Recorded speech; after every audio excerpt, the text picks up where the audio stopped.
ये एक ब्रेकअप हुआ था शेयर्स का, क्लियर हो गया सर? कितने शेयर इशू हुए थे? 2000 शेयर्स का ब्रेकअप क्या बना? 1600 अब कौन से शेयर हैं?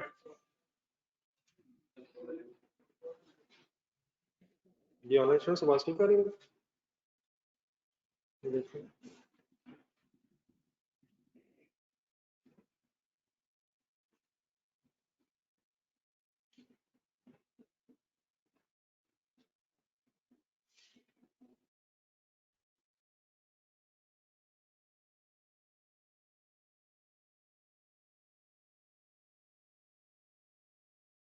समझ आ गया था, कुछ नहीं कह सकते, क्वेश्चन साइलेंट है मेरे। ये ऑनलाइन शेयर सबको क्लियर हो गया था? ये 2000 डिवाइड शेयर्स थे, इनको 1600 फॉर वैल्यू और 400 फॉर नो वैल्यू में डिवाइड किया था। तो कंफ्यूजन तो नहीं सर? चले सर, इसकी बेस पे फिर टेबल बनाए, बाकी सारी वर्किंग एज इट इज है। राइट शेयर्स अगर होंगे तो हम इसे दो हिस्सों में ब्रेक कर लिया करेंगे, फॉर वैल्यू और फॉर नो वैल्यू। बाकी इसमें रिक्वायर्ड था इस एग्जांपल में कि weighted average number of shares calculate करें और साथ कंपैरेटिव भी बनाएं और टेबल शुरू करें। टेबल के कॉलम्स के नाम बोलो। एक्चुअल किस साल की वर्किंग है?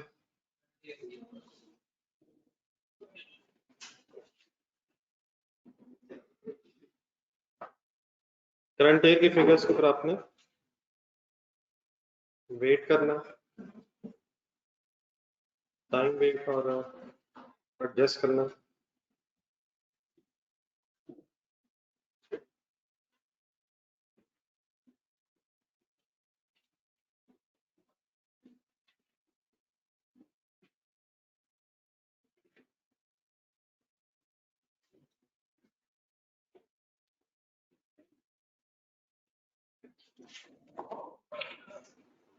प्रायर ईयर को एडजस्ट होना फॉर नो वैल्यू आइटम्स है।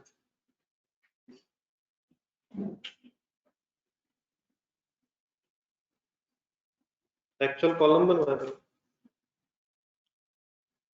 एग्जांपल 10 का डेटा देखें, इस डेट से स्टार्ट होगा current year.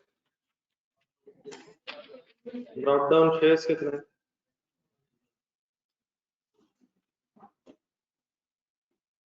During the year को मूवमेंट हुई है इसमें? ड्यूरिंग द ईयर भाईजान कोई मूवमेंट हुई है सर? इस डेट पे कौन सी मूवमेंट हुई है? 3 महीने पहले क्या हुआ है? 3 महीने पहले डेट क्या बनेगी? 1 अक्टूबर 2012। इस दिन क्या हुआ? अच्छा, इसका तरीका लिखने का ये होता है टेबल बनाते हुए कि अब राइट शेयर्स को दो हिस्सों में हमने ब्रेक कर लिया। इश्यू फॉर वैल्यू शेयर्स कितने? 1600 ज्यादा लिख लेंगे और इसका फिर वही ट्रीटमेंट करेंगे जो इश्यू फॉर वैल्यू का होता है, विच इज टाइम वेट कर लेंगे और पिछले साल में इसका कुछ नहीं करेंगे। लेकिन यहाँ टोटल करना 11,600 हो जाएगा इश्यू फॉर वैल्यू मिला के। सेम डेट पे issue for no value shares कितने? एक्चुअली शेयर इशू हुए कितने हैं? और हमने बस इस एपीएस की वर्किंग करते हुए बस 200 में ब्रेक करके लिखना है और फाइनली ये 12,000 शेयर्स हो जाए। ठीक है सर? तो अगर राइट शेयर्स इशू हुए हो तो आपने उस डेट पे इशू फॉर वैल्यू और इशू फॉर नो वैल्यू को अलग अलग कर लेना एंड एवरी अदर थिंग इंशाल्लाह रिमेंस सेम। बना ले पहला काम।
ये बन गया जी पहला कॉलम।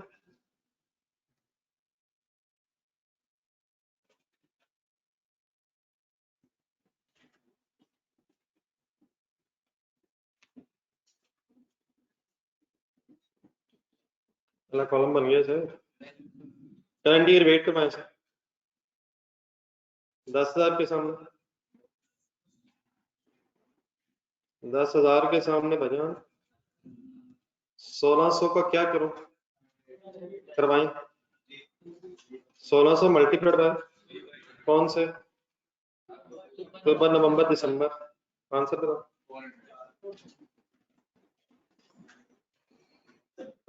टोटल हो जाएगा 10,400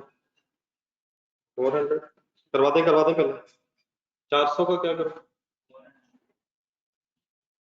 400 के सामने 400 लिखना इसका क्या करना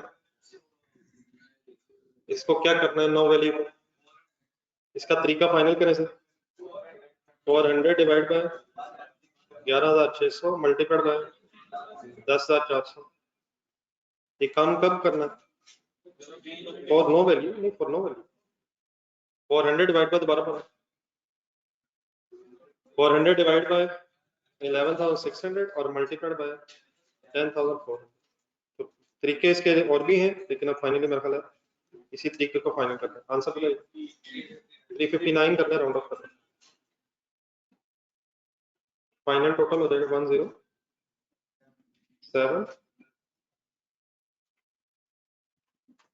107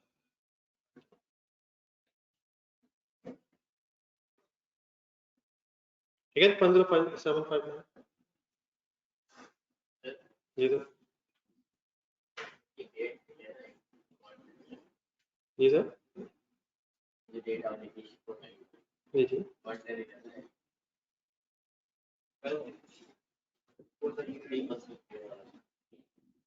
मेरा ख्याल है गलती से ठीक हो गया 12 देख लो 31 दिसंबर 12 पे ये साल खत्म होगा अगर 1 जनवरी 12 पे शुरू हुआ जी जी ये किस साल शेयर इशू हुआ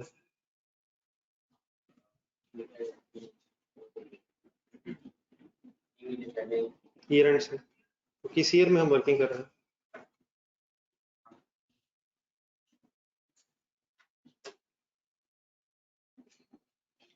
जी प्रायर ईयर के एडजस्टमेंट करवाएं स्टार्ट करवाएं कहाँ से करें कौन से 10,000 से तो वो 10,000 कहाँ गिवन है कौन सा क्लोजिंग गिवन है सर जी क्लास शुरू होगी हुई है सर माजरा से क्लास शुरू कर दी मैंने sorry to disturb you first line में जरा 10,000 ढूंढेगी इसकी डेट बताएं सर सॉरी आपसे क्वेश्चन पूछा सर सॉरी प्लीज क्वेश्चन है कहा है आपकी तरफ 1 जनवरी 12 का बैलेंस बताएं ये किस डेट का क्लोजिंग होगा 31 दिसंबर 11 का 11 में मूवमेंट बताएं देयरफॉर फिर यही क्या बना 11 का ओपनिंग और देयरफॉर फिर ये क्या बना किस साल का वेटेड एवरेज 11 का weighted average is a starting point of 2011 ठीक है फॉर वैल्यू को पिछले साल क्या करें once again sorry for question for value का पिछले साल क्या करें थैंक यू जिन्होंने आंसर दिए हम नहीं बताएंगे जवाब जो मर्जी कर ला फॉर वैल्यू को पिछले साल क्या करेंगे कुछ कह नहीं सकते हम नहीं बताएंगे जवाब जो मर्जी कर ला जी 10,000 टोटल हो जाएगा और नो वैल्यू का पिछले साल में कुछ करेंगे और वैल्यू का पिछले साल कुछ करेंगे कैसे करेंगे फाइनल फिगर्स बोलो 400 फर्स्ट कॉलम सामने दोनों कॉलम से सेम आंसर आ जाएगा फर्स्ट कॉलम की बहस कर 400 divide by multiplied by 10,000 is equal to 345 total बता दो 10345 करें जी ऑनलाइन स्टूडेंट्स आप करें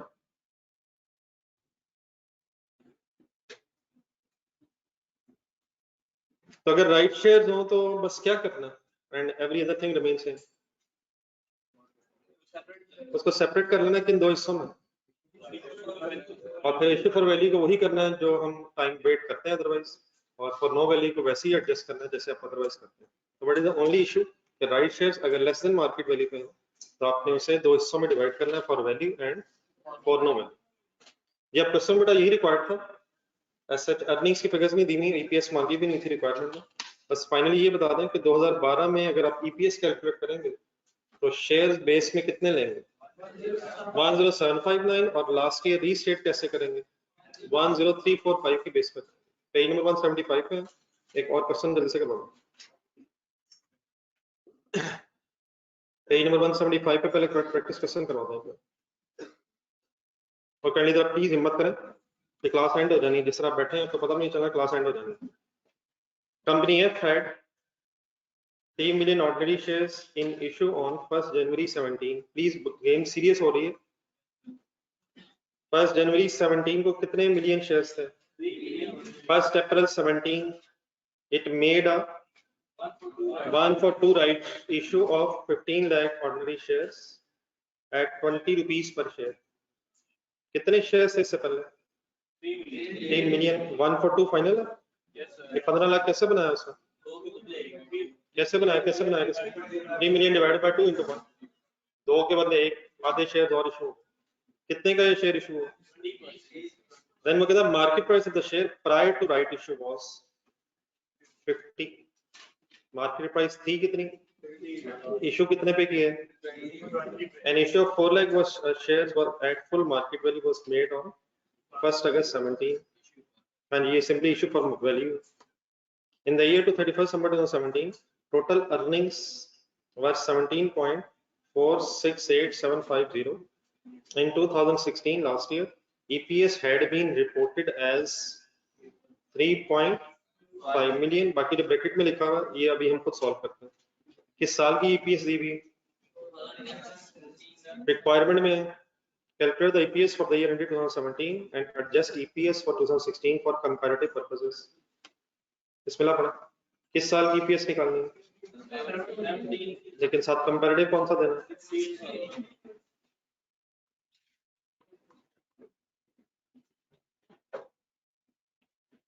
2017 में हम खड़े हैं और साथ 2016 कंपैरेटिव ईयर बनाना है।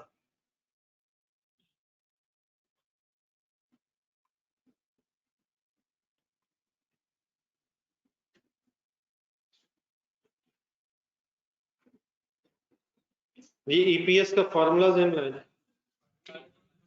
अर्निंग ढूंढे 2017 की, 2017 की अर्निंग 17468,750। ये जो मैं टेबल बना रहा हूँ आपके साथ, ये मैं शेयर्स के लिए बनाता हूँ या अर्निंग्स के लिए, इसमें शेयर्स आ रहे हैं, इसमें टेबल में शेयर्स आ रहे हैं, तो अर्निंग्स तो क्वेश्चन में गिवन है या फिर हम वर्किंग किया करेंगे। 2016 की अब अर्निंग्स की तरफ आए, 2016 में एक शेयर की अर्निंग कितनी है 3.5 एंड में दी हुई है। अब ये 3 पॉइंट कैलकुलेट कैसे हुआ होगा, मेरी तरफ देख के फॉर्मूला बोला, 2016 की earnings divide by weighted average number of shares of 2016। Once again please final करें, 3 मिलियन पे जाए स्टार्ट में, किस दिन का ओपनिंग है,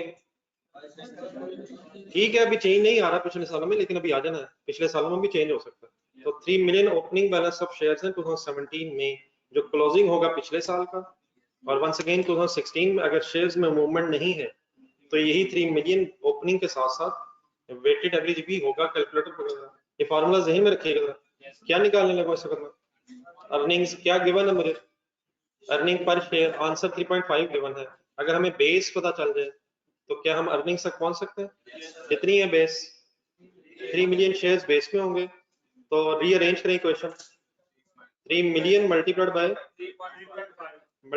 divide by what is 3 million shares and what is 3.5 earning per share. Earning per share का मतलब एक शेयर की अर्निंग, तो अगर 3 मिलियन शेयर्स हैं तो टोटल अर्निंग्स हम मल्टीप्लाई करके निकाल सकते हैं, फिगर 10.5 मिलियन आ जाएगी, मैंने उसकी तरफ वर्किंग की थी, तो इकट्ठे हो जा रहे हैं। कल भी यही शायद बातें से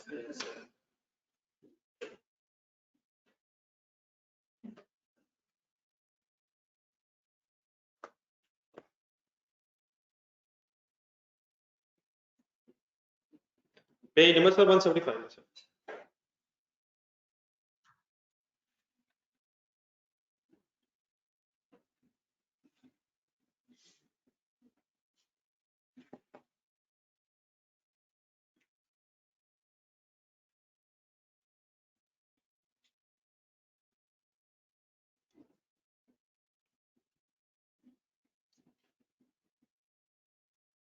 ये अब शेयर्स की बेस बनाने के लिए वर्किंग करें।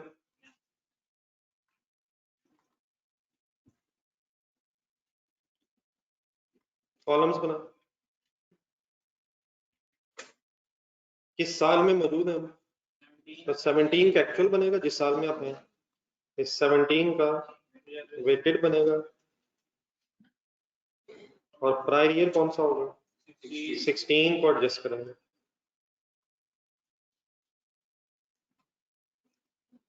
अगर कोई नो वैल्यू आइटम है इस साल तो प्रायर ईयर को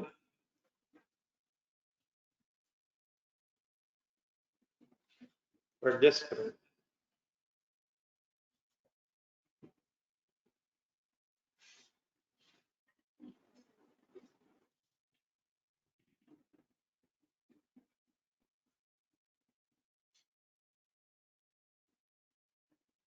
अरेंज करवाएं जी फर्स्ट कॉलम, 1 जनवरी 17 छोड़ दिया करें कैंडिडेट, पहले फर्स्ट कॉलम बनाना, बाकी आप नहीं बनाना, बस फर्स्ट कॉलम आप मुझे बनवाना। स्टार्टिंग पॉइंट क्या है, ब्रॉट डाउन शेयर्स 3 मिलियन।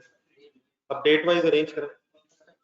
1 अप्रैल 17 को क्या हुआ, जैसे राइट शेयर वर्ड ज़हन में आए टेबल नीचे छोड़ते लिए जगह छोड़ दें, नीचे एक वर्किंग में राइट शेयर्स कब करना क्या होता है, किन हिस्सों में से डिवाइड करना। आप इस तरह करें, पिछले पेज पे चलते हैं, पेज नंबर 173, वहां जो किया था वो ध्यान में रख के मेरे इस डेटा पे अप्लाई करें। बिल्कुल तरतीब से सब कुछ बोलिएगा।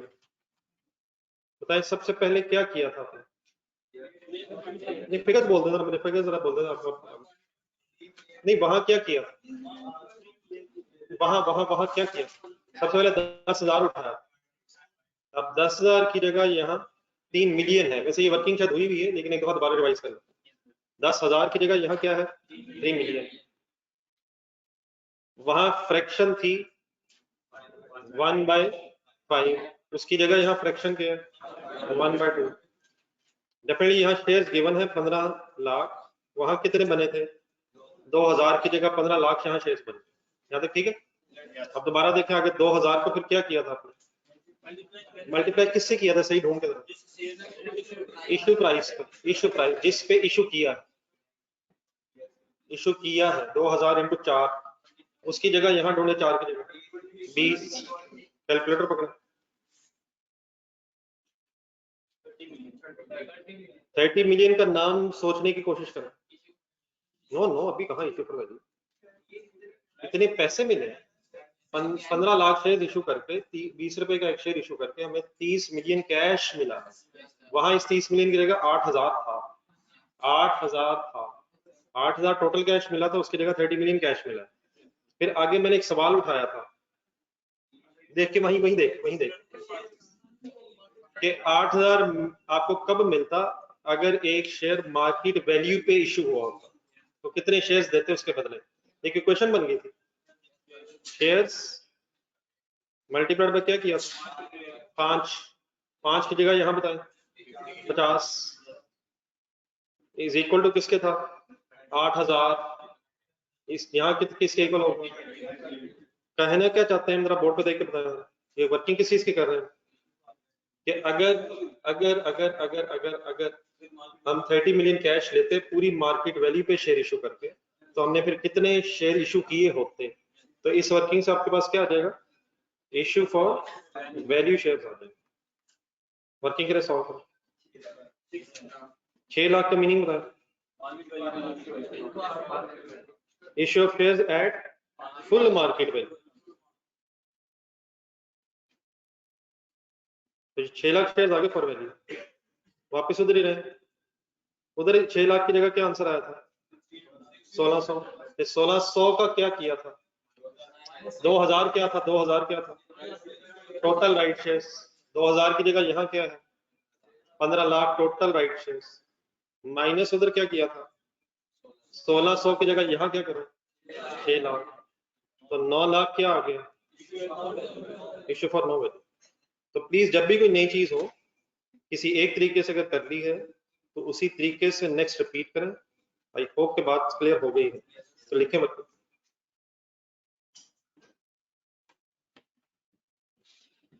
क्लास में किसी एक आध बंदे ने तो वर्किंग कल वाली देख ली है ना? सबकी तरफ से हो जाएगी, बस एक ने देखी, बाकी बोर्ड से देख के लिख रहे हैं। जी ऑनलाइन स्टूडेंट्स सब क्लियर? अभी टेबल के नीचे जगह छोड़नी है भी आपको, टेबल अभी बन रहा है, टेबल के लिए कॉलम्स छोड़ दें, स्पेस सॉरी छोड़ दें।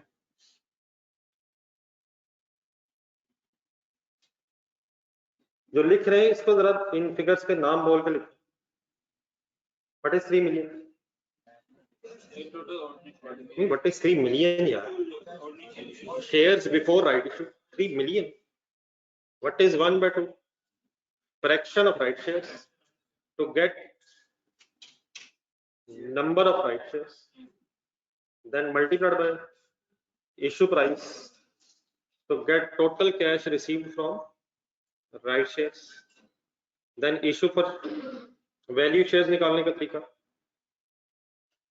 shares into market value per share, full market value per share is equal to cash received against right shares, then shares is equal to market value per total cash received divided by market value per share। Try करें बोलनी।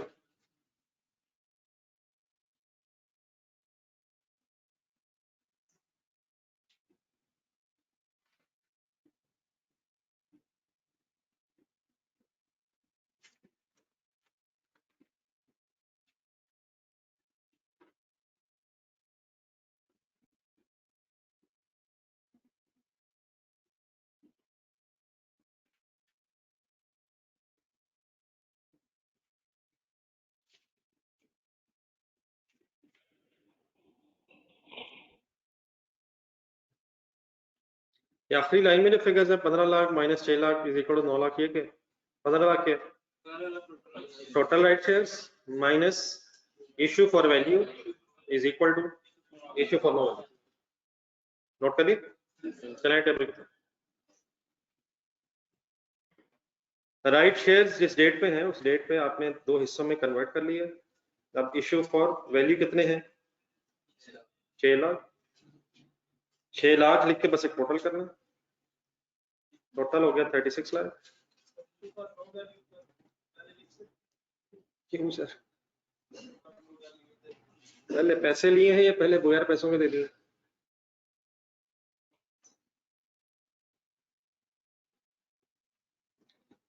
Issue for no value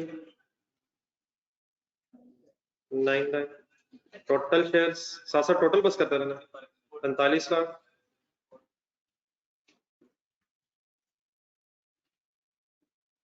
जी और भी है एक, ये मैंने किसको break किया है? बस राइट शेयर्स का ब्रेक कर दिया 1 अप्रैल पे। आगे ढूंढो कुछ। 1 अगस्त पे क्या है? Issue for value, issue for value. अच्छा अगर राइट शेयर्स भी फुल मार्केट वैल्यू पे इशू होना तो उसमें फिर बोनस एलिमेंट नहीं है, उसकी फिर वर्किंग की जरूरत नहीं है। लेकिन अगर right shares at less than market value तो आप वर्किंग कर लेंगे ब्रेकअप करके, टोटल नंबर ऑफ शेयर्स हो जाएंगे 49 लाख। अब जरा टेबल कंप्लीट करने की कोशिश करेंगे खुद से, करें जरा हिम्मत मारे।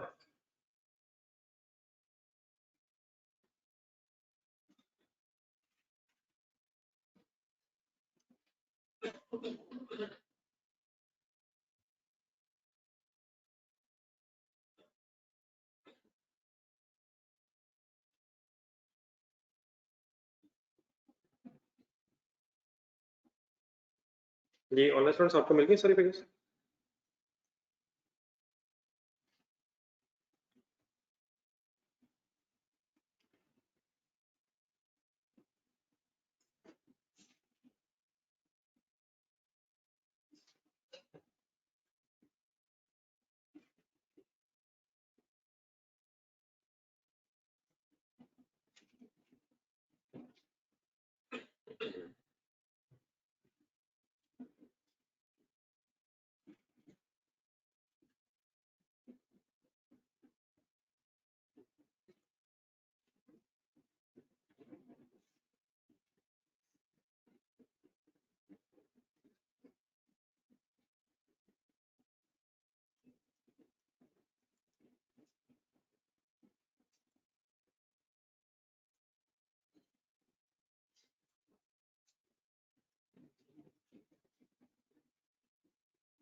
जी सर हो गया सर, ये चेक करें फिगर्स ठीक है मेरी?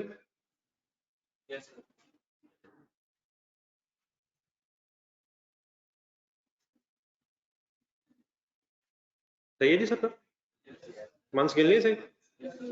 First issue for share, issue for value के मंथ्स कितने? राइट इशू जो हुआ था 9 मंथ्स, और फिर जो issue for full market value उसके 5 मंथ्स है, गिनिएगा प्लीज।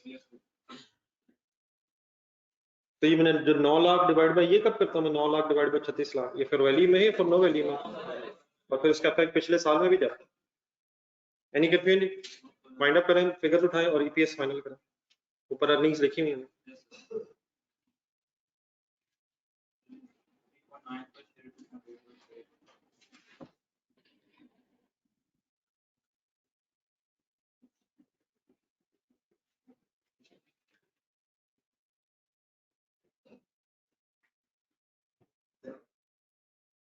ये कंप्लीट कर लेंगे, टेबल कर बता दो, तो बता दो जो ऑनलाइन स्टूडेंट्स, टेबल हो गया पूरा?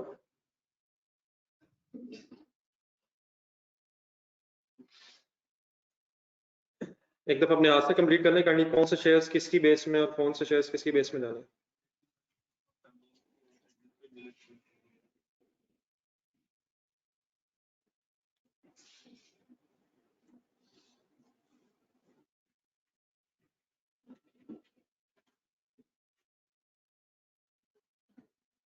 ये 2017 की फिगर की बेस में आ जाएगा 4479 167 and last year 3750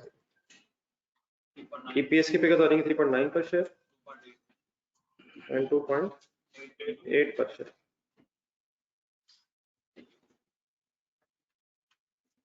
page number 176 पर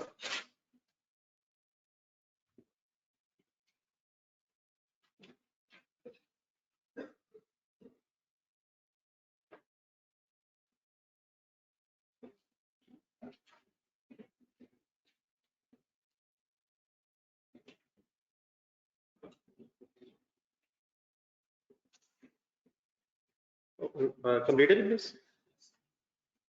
जी online students. Page number 176 next page पर है एग्जांपल नंबर 11। चलिए अब जितना यहाँ तक पढ़ा है इसको जरा इकट्ठा करके यहाँ तक एक कुछ क्वेश्चन पढ़ना। Various issues over 3 years. Consultation, please. The numbers limited has a profit of 1 lakh for each of the 3 years. 2013, 14 and 15. Please page number 176 next page. Numbers limited has a profit of 1 lakh for each of the years. ये किस साल का profit है 1 लाख? 3 सालों में 1 लाख हुआ। Each of the 3 years तीनों सालों में 1 लाख प्रॉफिट 1 लाख। Suppose फिलहाल there is no preferences. On 1st January 13, there were 1000 ordinary shares in issue, all of which had been issued at 10 each equal to nominal value. After which the following issues took place. 1st January 13 पे 1000 shares issue हुए थे और उस वक्त सारे shares 10 रुपए equal to nominal value issue हुए थे। अब ये पुरानी कुछ चीजें बीच में आ रही हैं सर में नॉमिनल वैल्यू। अगर नॉमिनल वैल्यू से ज्यादा पे शेयर इशू होते हैं तो फिर प्रीमियम होता है, कम पे इशू होता है तो डिस्काउंट होता है। देन उसके बाद वो कहता है after which the following issues take place. तो पहली डेट आई है 30 जून 14। 1000 ordinary shares were issued at 35 each their market price. Market price पे इशू है नहीं, मार्केट प्राइस पे इशू है। कितने पे शेयर इशू हुए? नॉमिनल वैल्यू एक शेयर की कितनी है? 25 रुपए प्रीमियम है। 30 सितंबर 14 देयर वाज अ, ये वर्ड्स याद रखने हैं, 3 आए थे। कैपिटलाइजेशन इशू किसके लिए वर्ड है? Bonus shares. स्क्रिप इशू ढूंढे कहीं वर्ड जरा। Scrip issue, capitalization issue, bonus issue. कौन सा पेज है? पेज नंबर ढूंढ के बता।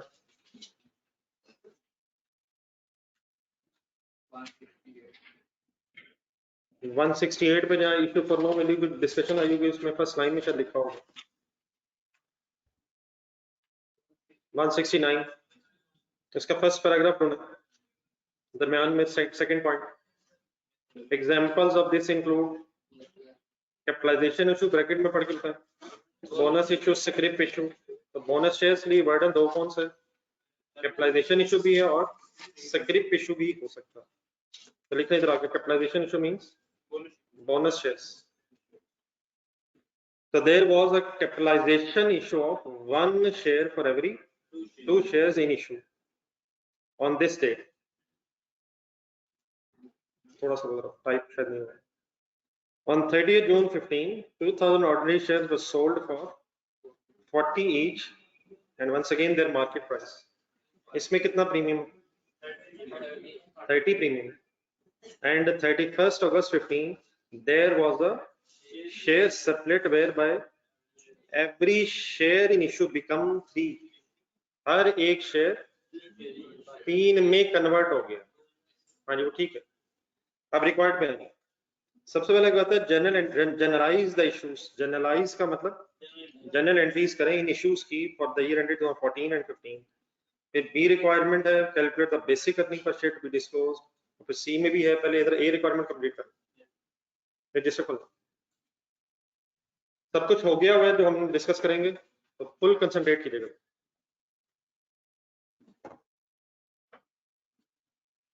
ये जो शेयर इश्यूएंसेस हुई हैं इसकी सबसे पहले वो कहता है जनरल एंट्रीज करें। किस किस साल में ये शेयर इशू हुए? 14 एंड 15, ये पहली डेट बोलेंगे। नहीं वो तो 13 में 14 15 का रिक्वायरमेंट वो भी हो सकती थी लेकिन उसकी मांग नहीं रहा। 14 15 पहली डेफिनेटली शेयर इश्यूएंस की डेट है 1 जनवरी 13, लेकिन उस साल की एंट्री शायद मांग नहीं रहा। 14 15 का रहा जी। 14 की कौन सी डेट है? 30 जून 2014। फॉर्मेट से बना दो, date, debit credit columns, particulars.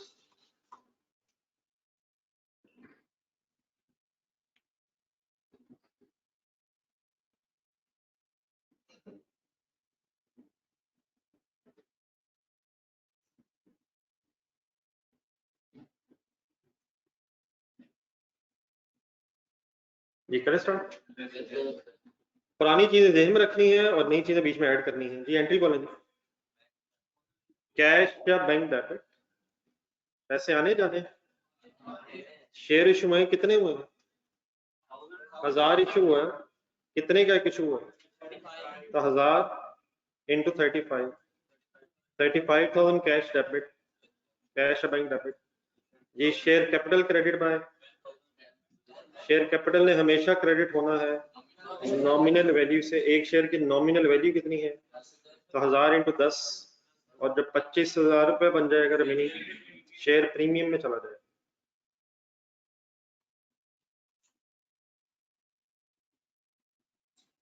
Okay है सर। एक शेयर पे कितना प्रीमियम है? प्रीमियम बोलते किसे है?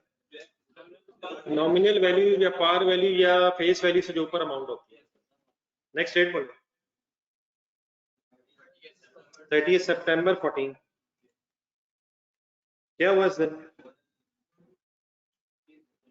30 सितंबर 14 बोनस शेयर इशू हुए। क्या फ्रैक्शन दी हुई है? अब क्या करें इस 1/2 का? नहीं किससे? ये तो बात आपकी बिल्कुल ठीक है, 1/2 है, ये तो हम रिपीट करेंगे। करना क्या होता था, जरा बचपन जरा चेंजेस इन इक्विटी वगैरह ज़हन में लाएं। सबसे पहले हमें यहाँ क्या मालूम होना चाहिए कि टोटल शेयर्स कितने। शेयर कैपिटल पता चलता था लेकिन डिवाइड बाय 10 शायद होता था। शेयर्स हैं कितने? जी आपको पता है 30 सितंबर 2014 पे फिलहाल अब शेयर्स हैं कितने? हिम्मत करें हिम्मत करें हिम्मत करें। 1000 हैं या 1000 पहले भी थे? 1000 पहले भी थे, 1000 और इशू हो गए हैं, तो इस दिन पे आते आते 2000 हो चुके हैं। कैसे 2000 इशू हो चुके हैं? 1000 पहले थे, 1000 और इशू हुए, तो 2000 टोटल शेयर्स हो गए हैं। बाकी वर्किंग बोले 2000 divide by 2 into 1, it means 1000 bonus shares होंगे। बात पूरी करवाएं, लेकिन 1000 शेयर्स की एंट्री करनी है या इसे अब अमाउंट में कन्वर्ट करना है? बोनस शेयर्स की एंट्री हमेशा किस अमाउंट पे होती है? नॉमिनल वैल्यू पे क्यों होती है? क्योंकि पैसे तो आने नहीं होते। तो प्लीज 2000 बोले कैसे आए? 1000 इशू पहले थे, 1000 और इशू हो गए थे। Total at the time of this bonus issue 2000 shares हैं। डिवाइड बाय 2 इंटू 1 करके मैंने 1000 बोनस शेयर्स फाइंड आउट किए। और बोनस शेयर्स की एंट्री प्लीज हमेशा नॉमिनल वैल्यू ऑफ शेयर पे होती है। What is the double entry of bonus shares please? Dividend debit, share capital credit. कितने से एंट्री हो जाएगी? 10,000 से या 1000 से? 1000 क्या है? शेयर्स है, इंटू 10 क्या है? नॉमिनल वैल्यू है। Dividend debit, share capital credit. एक आखिरी चीज रिवाइज करें ज़हन में, चेंजेस इन इक्विटी ज़हन में बनाएं। कौन कौन से कॉलम्स में ये फिगर्स नजर आएंगी, कैसे नजर आएंगी? रिटेन्ड अर्निंग्स में से लेस नजर आएगा और शेयर कैपिटल में प्लस नजर आएगा। ठीक है, लेकिन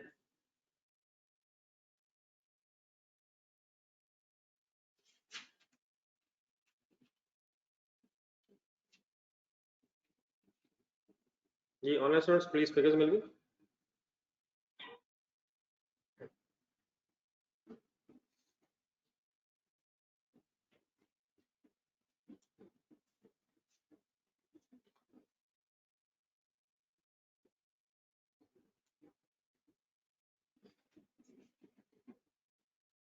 नेक्स्ट डेट बोले सर 30th June 2015। 30th जून 15।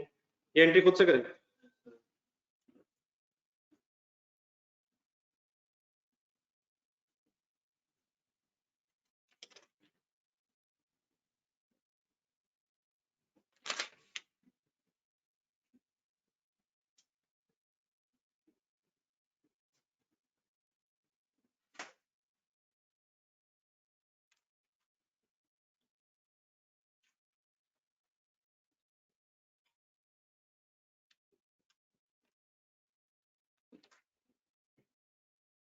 ये कैश पे शेयर इशू हो रहे हैं, शेयर 40 पे 2000 शेयर हैं, तो 2000 into 40 80,000 कैश डेबिट।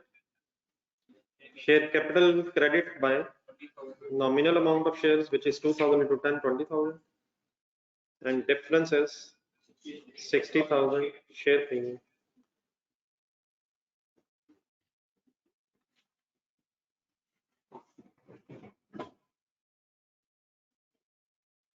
ठीक है सर, हो गई एंट्री। नेक्स्ट डेट बताएं। 31 अगस्त 15। इस दिन क्या हुआ? शेयर स्प्लिट को जरा रिवाइज करने के ढूंढ लिया, शेयर स्प्लिट होता क्या था? शेयर स्प्लिट पेज नंबर 170 इसके इर्द गिर्द आपने शायद कुछ लिखा भी हो। क्या बताया था मैंने? शेयर स्प्लिट नहीं, इससे क्या होता है? तो शेयर कैपिटल की अमाउंट में चेंज आता है। इसके आसान से एग्जांपल मेरे ख्याल वो ज्यादा बेहतर है समझने के लिए कि आपके पास 1000 रुपए का अगर एक नोट हो तो आगे बताएं, वो 100 के अगर 10 नोटों में कन्वर्ट हो जाए, इससे अमाउंट पे कोई चेंज नहीं आता, सिर्फ नंबर ऑफ शेयर्स बढ़ते हैं, नंबर ऑफ शेयर्स। तो क्योंकि इससे अमाउंट पे कोई चेंज ही नहीं आना, तो इसलिए फिर शेयर स्प्लिट की कोई डबल एंट्री नहीं की जाती। सिर्फ शेयर स्प्लिट में क्या होता है? शेयर्स में इजाफा होता है, amount remain same, therefore there is no double entry of. और ये होता कब है? रिवाइज करें 170 पेज पे। ये होता कैसे है? नॉमिनल वैल्यू बढ़ जाए या कम हो जाए? नॉमिनल वैल्यू कम हो जाए, ज्यादा हो जाए, तो फिर शेयर स्प्लिट हो जाता है। तो क्योंकि अमाउंट में चेंज नहीं है, इट्स अंडर लिख इधर आके 31 अगस्त 15 as there is no change in amount,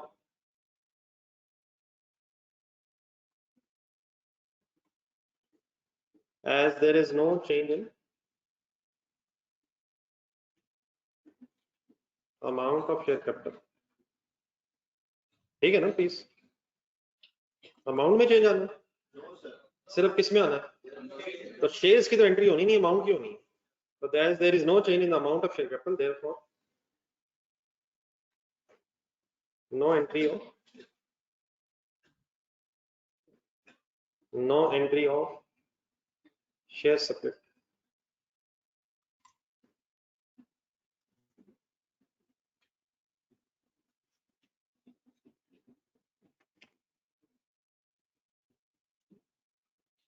सिर्फ जो शेयर्स है उनकी तादाद में इजाफा हो जाएगा। नीचे के नोट पढ़े जरा, पेज के बिल्कुल एंड पे 176 पेज के एंड। ऑथराइज शेयर्स याद, पुरानी चीजें भूलनी नहीं है, सिर्फ रिवाइज होनी चाहिए। ऑथराइज शेयर्स किसे कहते हैं? जो maximum number of shares issue किए जा सकते हैं। तो अगर नॉमिनल वैल्यू बदलेगी, ऑथराइज शेयर्स और इशूड शेयर्स का नंबर तो इंक्रीज हो जाएगा, लेकिन उसकी डबल एंट्री नहीं है। लेकिन क्या बोनस शेयर्स की भी एंट्री नहीं है? बोनस शेयर्स की एंट्री के dividend debit share capital credit, मैंने किसकी बात की है? तो इसके नीचे एंड में दो लाइंस लिखी हैं, उनको जरा आपको हाईलाइट करने की जरूरत पड़ रही है, आखिर में पेज के एंड पे लिखी है एंट्रीज के नीचे।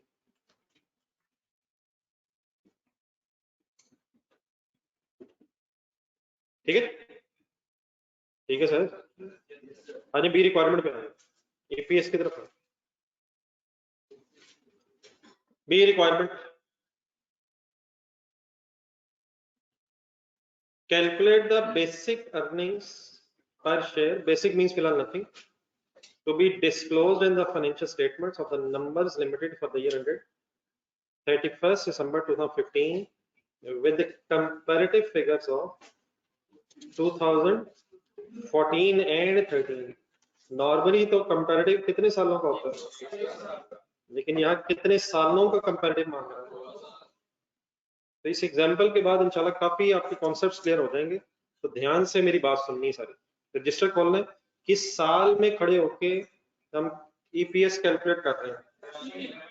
15 में खड़े होके 15 के साथ साथ 14 और 13 के बारे में भी सोचना है। आ जाए बिस्मिल्लाह पढ़े। ईपीएस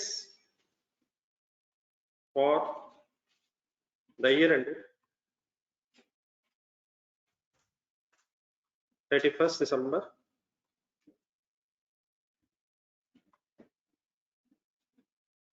2015।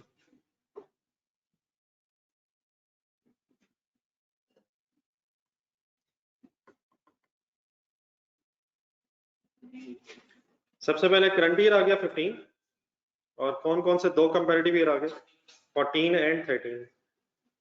कौन कौन से साल रीस्टेट होंगे 14 एंड 13, तो रीस्टेटेड। अगर शेयर्स में कोई चेंज आया तो ये फिगर्स रीस्टेट होंगी 2015 में। अर्निंग्स बताएं, अर्निंग्स पर शेयर कैलकुलेट हो रही है, अर्निंग्स बताएं। हर साल की अर्निंग बताई हुई 1 लाख।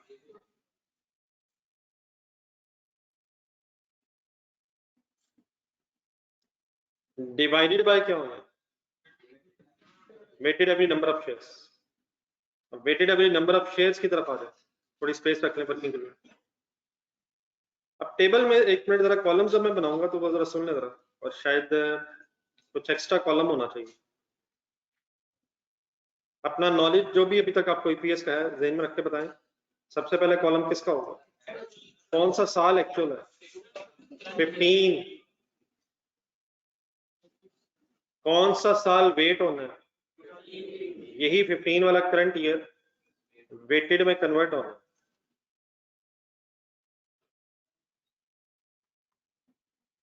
प्रायर ईयर कौन सा एडजस्ट होना है, हाँ जी 2 अब हो गए। प्रायर ईयर एडजस्ट होना है, कौन कौन से ने, सॉरी ये जो करंट ईयर वेट होना है ये 15 है। पहला कौन सा प्रायर ईयर है जो एडजस्ट होगा 14। तो अभी तक जो हम क्वेश्चंस कर रहे थे उसमें 1 साल कंपैरेटिव था, लेकिन इसमें साथ 2013 भी प्रायर ईयर के तौर पे एडजस्ट होना है। ये कौन सी चीजें प्रायर ईयर में एडजस्ट होती हैं, फॉर वैल्यू वाली है फॉर नो वैल्यू, और फॉर नो वैल्यू वाली सारे कंपैरेटिव ईयर्स को एडजस्ट करती हैं।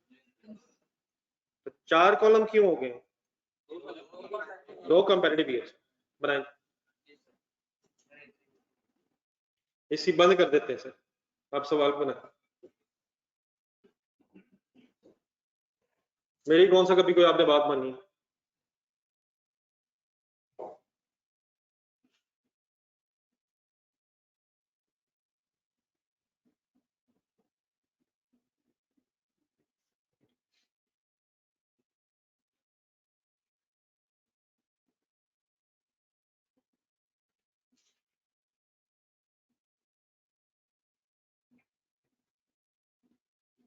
इधर मुबीन को नहीं गए।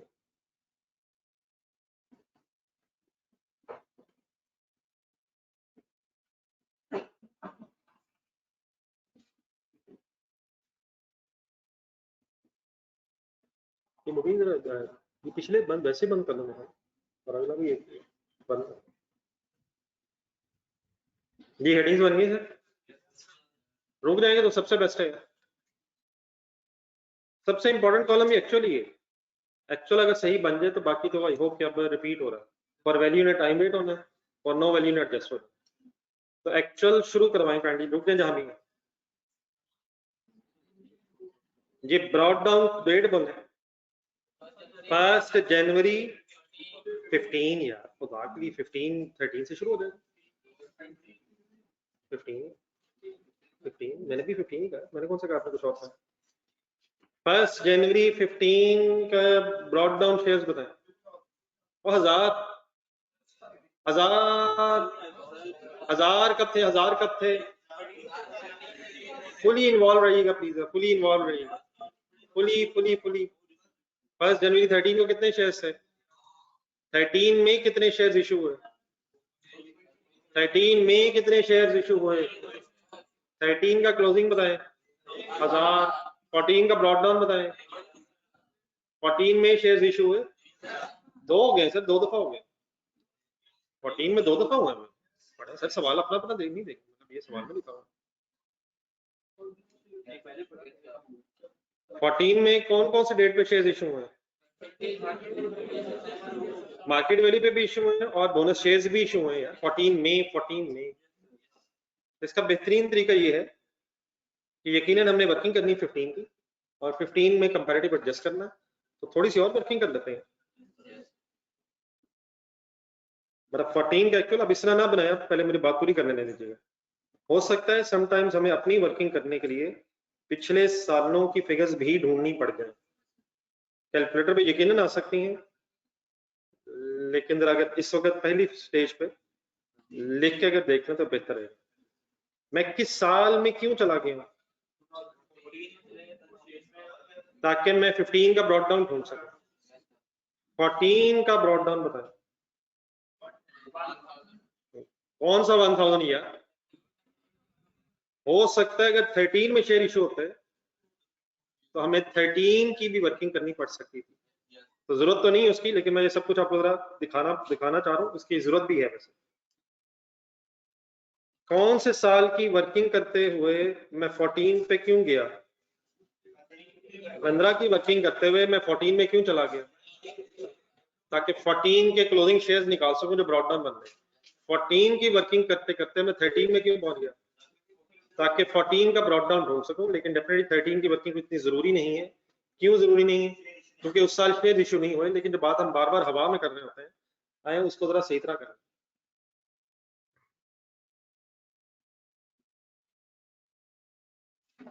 जी अपना डाटा देखें, छोड़ दें।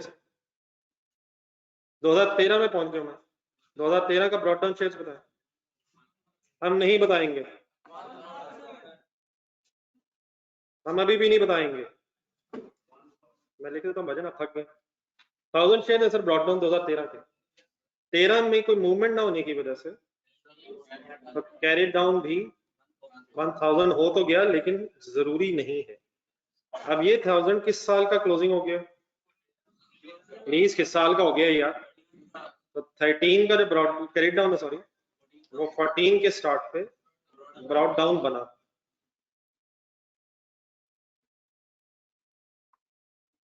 अब 14 का डाटा देखें, कंसंट्रेट करें फुल।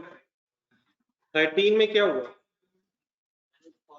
सीक्वेंस में चल रहा है। 14 में क्या हुआ, 30 जून 14 को क्या हुआ, इश्यू फॉर वैल्यू या नो वैल्यू है, इश्यू फॉर वैल्यू 1000, ठीक है। फिर टोटल हो गए थे 2000, हो गए होंगे 2000। फिर डेट आई 30 सितंबर। 30 सितंबर पे क्या हुआ, बोनस शेयर इशू है जो फॉर नो वैल्यू होते हैं ईपीएस की कैलकुलेशन के एंगल से। कितने शेयर्स इशू हुए थे, वर्किंग कर ली थी, दोबारा करवा दें बोर्ड पे देख के जरा। 2000 divide by 2 into 1 multiplied by 10। यहां नहीं होना, ये शेयर्स की वर्किंग है, शेयर कैपिटल की वर्किंग नहीं है।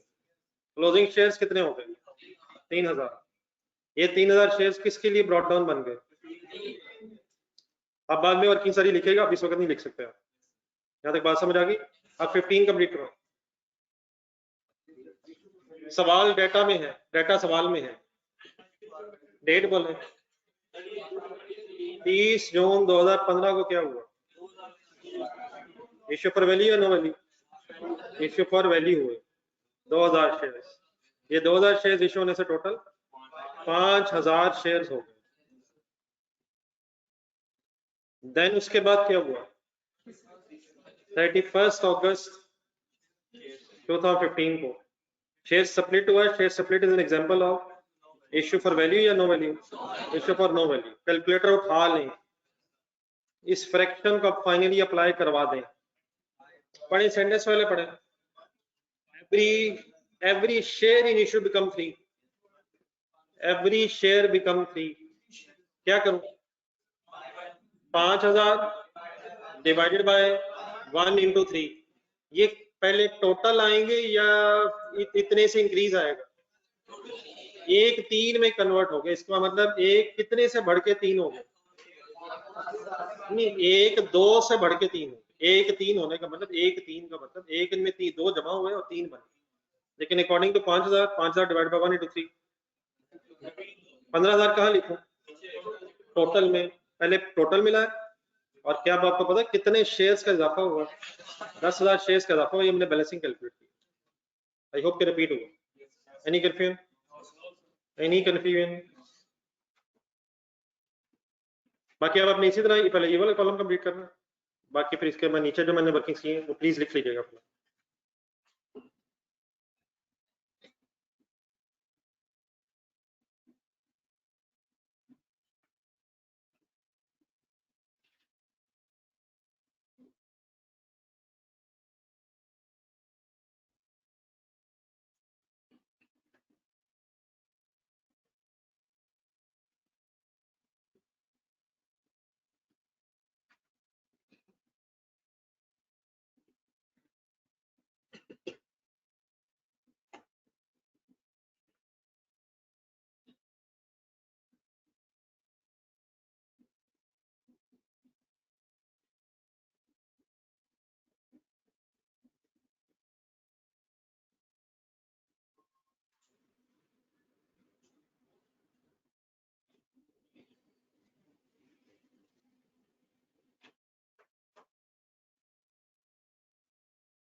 ये नोटेड है प्लीज, नीचे देखो ये वर्किंग्स में लिखो।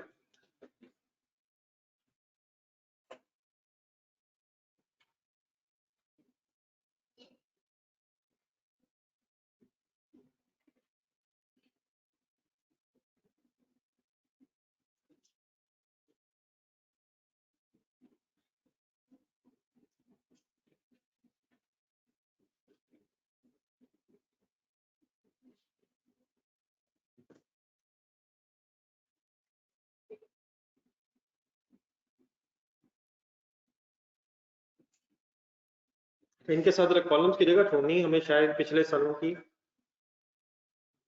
बेस आप रखिएगा, पिछले सालों की करंट वेटेड ढूंढनी पड़नी है।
ये लिखे भी 13 13 भी बना दो।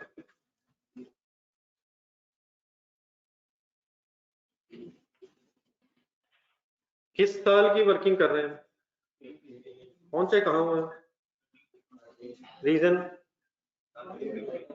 फिलहाल ब्रेकअप नहीं, फिलहाल ब्रॉड डाउन चाहिए तो डेफिनेटली कैलकुलेटर में भी हो सकता है, लेकिन अगर इश्यूएंस ज्यादा, शेयर इश्यू ज्यादा हो जाए तो वर्किंग शायद कर लेना मुनासिब है। करें शुरू अगर आ जाए टेबल में वापस 15 पे।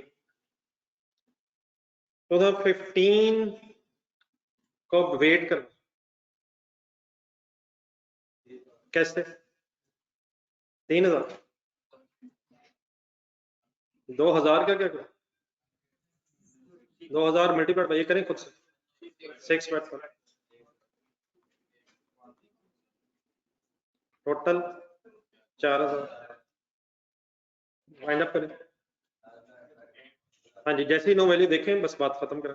10,000 डिवाइड बाय 5000 इंटू 4000 8000 और देयरफॉर 12000।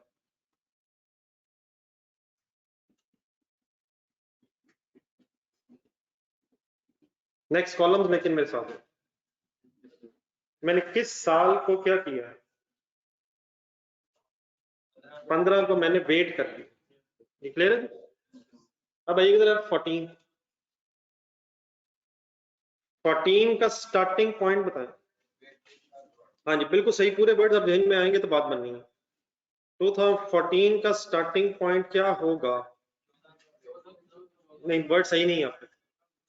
2014 का स्टार्टिंग पॉइंट क्या होगा 2015 में? 2015 में 2014 का स्टार्टिंग पॉइंट क्या होगा?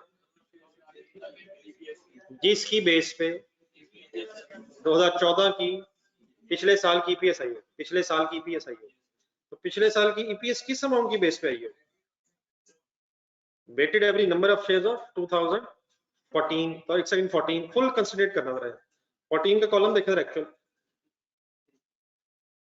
14 की ईपीएस किस नंबर ऑफ शेयर से पिछले साल आई होगी? 1000 से या 3000 से? ये कौन सा कॉलम बना हुआ? तो क्या पिछले साल में शेयर्स में मूवमेंट हुई भी है और वैल्यू भी है और नो वैल्यू मूवमेंट भी है? तो क्या पिछले साल में 2014 में जब आप 14 में खड़े होंगे तो क्या उस वक्त आपने को वेटेड एवरेज शेयर्स की वर्किंग की होगी? और सेकंड कॉलम का जो टोटल बना होगा उसकी बेस पे आपने 2014 की ईपीएस निकाली होगी। तो 2014 की ईपीएस जिन नंबर ऑफ शेयर्स की बेस पे निकली होगी वो नंबर ऑफ शेयर्स हमारे स्टार्टिंग पॉइंट होंगे यहाँ। कहाँ? 15 मई कंपैरेटिव। अभी तक शायद जो हम क्वेश्चंस कर रहे थे उनमें पिछले सालों में शेयर्स में मूवमेंट ना होने की वजह से, सेम होने की वजह से वही वेटेड एवरेज बन जाता था। लेकिन अब 14 गौर से देखें, क्या 14 में भी शेयर्स में मूवमेंट हुई थी? अब आप 14 में खड़े हैं, एक सेकंड के लिए 14 में खड़े हैं आप। 14 में आपने weighted average number of shares के लिए कॉलम बनाया होगा।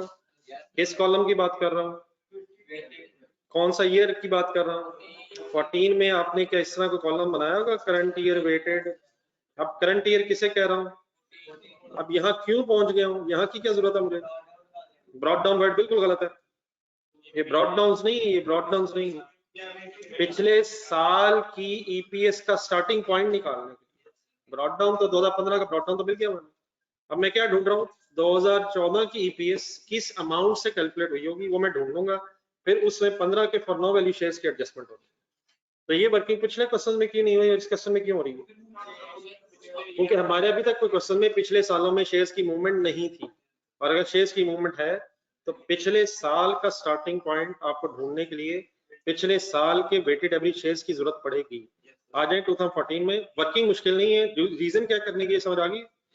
वर्किंग वही है, करें आगे। कॉलम बनाए नेक्स्ट 1000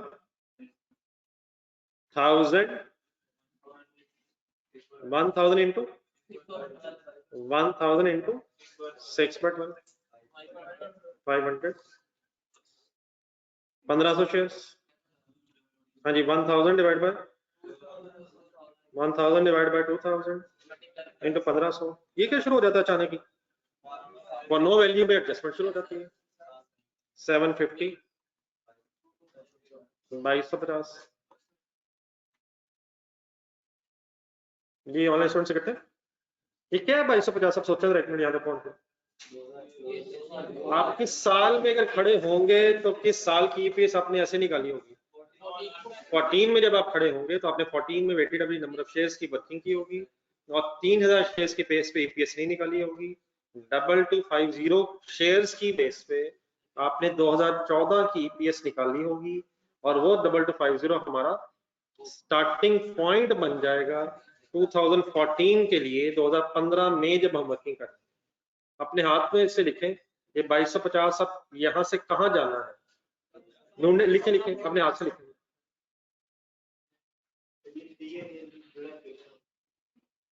जी अपने हाथ से एक दफा लिखें, एक दफा एक एरो सा बनाएं, ये कहाँ जा रहा है एरो?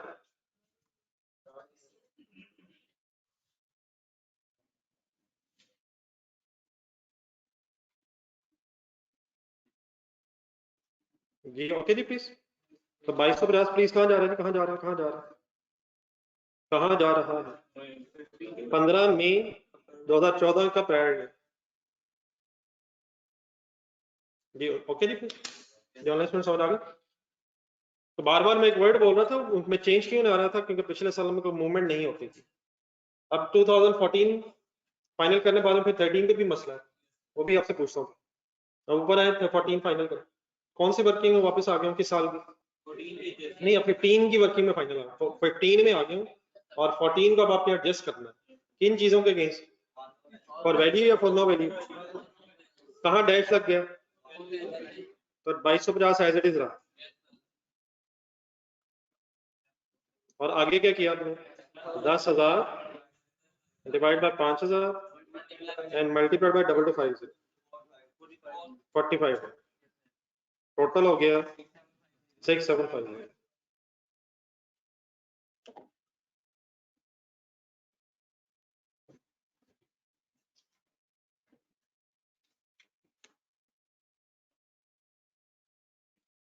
जी यानी कि फिर अब एक कॉलम कौन सा भी रहता है? 13 वाला, 13 वाला प्रायर ईयर है, इस वक्त 2 प्रायर ईयर्स है। अब एक सेकंड के लिए 2014 में आएगा, 2014 में दोबारा खड़े होगा।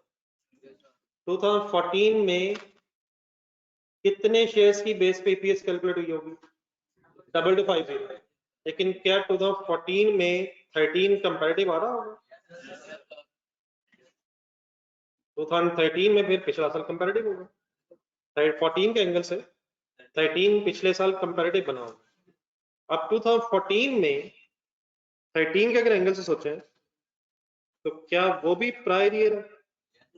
किस साल के एंगल से भी 13 प्रायर ईयर है? तो क्या ये प्रायर ईयर एडजस्ट हुआ होगा 2014 में? कंसंट्रेटफुल वर्ड्स मेरे गौर से सुने, कौन सा प्रायर ईयर किस ईयर में एडजस्ट हुआ होगा? 13 वाला प्रायर ईयर 14 में एडजस्ट हुआ होगा। जरा फिगर्स देखें, किसकी बेस पे? और नो वैल्यू की वजह से। अब 14 में 13 कहां से शुरू हुआ होगा? सही वर्ड्स बोले, वही वर्ड्स। 14 में 13 वाला ये कॉलम कहां से शुरू होगा? जिसकी बेस पे 2013 की ईपीएस कैलकुलेट हुई होगी। तो 2013 में, एक मिनट आएगा, 2013 में ईपीएस किन फिगर्स की बेस पे कैलकुलेट हुई होगी? 1000 ही की बेस पे क्यों कैलकुलेट हुई होगी? क्योंकि मूवमेंट नहीं हुई। तो यहाँ आपने कौन सा कॉलम शायद नहीं बनाया होगा, वेटेड वाला, क्योंकि यही 1000 12 महीने ही वेट रहा। तो क्या 2013 में ईपीएस 1000 शेयर्स की बेस पे आई होगी और 2014 में वही 1000 शेयर्स स्टार्टिंग पॉइंट बन जाएंगे। मीन्स से 2013 में क्योंकि शेयर्स में मूवमेंट नहीं है, इसलिए करंट ईयर अगर आपने वेट किया भी होगा तो ऐसा जरूरत क्यों नहीं है? ये वेटेड की जरूरत पड़ती कब है? जब शेयर्स में मूवमेंट हुई हो। अगर मूवमेंट नहीं है तो यही 1000 12/12 होके 1000 बन जाएगा। तो यही 1000 कंसंट्रेट कीजिएगा एक मिनट, जब ये 1000 किस साल का लेकिन स्टार्टिंग पॉइंट बनेगा? 2013 का स्टार्टिंग पॉइंट बनेगा 14 की वर्किंग में। अभी मैं कहां से कहां आया हूं? 13 से कहां आया हूं? 14 में आया हूं कंपैरेटिव में। लेकिन क्या इस 1000 में फिर 14 वाली नो वैल्यू एडजस्टमेंट हुई होंगी? सभी हुई होंगी सर। और 13 की ईपीएस जब आपने 14 में कैलकुलेट की होगी, 14 में 13 की जब ईपीएस कैलकुलेट की होगी तो फिर एडजस्टेड फिगर आपकी एक आई होगी। उसको फिर स्टार्टिंग पॉइंट बनाएंगे कहां से कहां, 14 का जो कंपैरेटिव होगा 13 का, 14 में 13 का जो कंपैरेटिव होगा, पिछले साल में असल में जिन फिगर्स की बेस पे ईपीएस कैलकुलेट हुई होती है वो स्टार्टिंग पॉइंट बनता है नेक्स्ट ईयर में। हम इस वक्त हैं किस साल में, एक सेकंड फाइनल करेंगे, हम इस वक्त 15 में, 15 से पिछला साल कौन सा है, तो 14 में 14 की ईपीएस जिसकी बेस पे कैलकुलेट हुई होगी वो फिगर आ गई, और 14 में जो 13 की ईपीएस जिस फिगर की बेस पे आई होगी वो स्टार्टिंग पॉइंट होगा 15 में। लेकिन प्रॉब्लम है जब हम 14 में गए तो पता क्या चला कि 14 में भी शेयर्स इशू हुए थे, तो 14 में 13 का स्टार्टिंग पॉइंट क्या होगा, हमें क्या होने दें, जो होगा देखी जाएगी, जो बोल रहा है बोल ही जान दे, पागल है वो। 14 में 13 का स्टार्टिंग पॉइंट क्या होगा, रहने दे क्या जरूरत है, रहने दे सर, हंसे हंसे मेरे पे देख देख के, उनका उल्टा हंसे, दोबारा बिस्मिल्लाह पढ़े शुरू करें दोबारा से। 14 में 13 का स्टार्टिंग पॉइंट क्या होगा, इसकी बेस पे 13 की बेस कैलकुलेट हुई, तो 1000 मैंने कहां से लिया, 13 की वेटेड एवरेज फिगर यही थी क्योंकि उसमें 13 में मूवमेंट नहीं थी, तो वो बेटा स्टार्टिंग पॉइंट बना। अब आप पहले क्या करेंगे, 14 में खड़े होके 13 एडजस्ट करेंगे, और जब वो 13 एडजस्ट हो जाएगा तो अगली बात को दोबारा इक्वेट कर सकते हैं। पहले यहाँ तक आएगा, नीचे से ऊपर आएगा, इस साल से मैं किस साल में आया, 15 से मैं कहाँ गया, 14 में, 14 में जाके क्या पता चला कि 14 की फिगर से आगे अब 13 में जाना पड़ेगा, क्या ढूंढने के लिए, weighted average number of shares of 13 ढूंढने के लिए मुझे 13 में जाना पड़ा, वहां जाके पता चला कि 1000 शेयर्स की बेस पे ही 2013 में ईपीएस कैलकुलेट हुई होगी, तो वो स्टार्टिंग पॉइंट बन गया 2014 में 13 का। अब इससे पहले कंप्लीट कर लें, अगली बात बाद में कर लें। आई होप कि जिन्होंने ट्राई की एक बात समझ आ गई जी, करें जी फाइनल, कौन सा साल कर रहे हैं फाइनल आप, आइए करें जी, ऑनलाइन स्टूडेंट्स ओके प्लीज,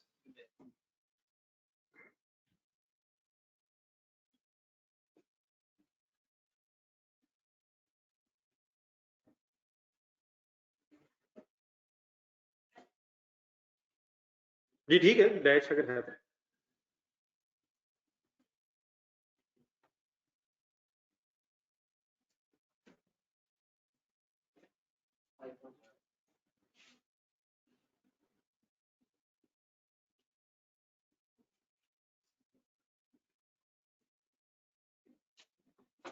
जी कितने हो गए जी, अब 1500 के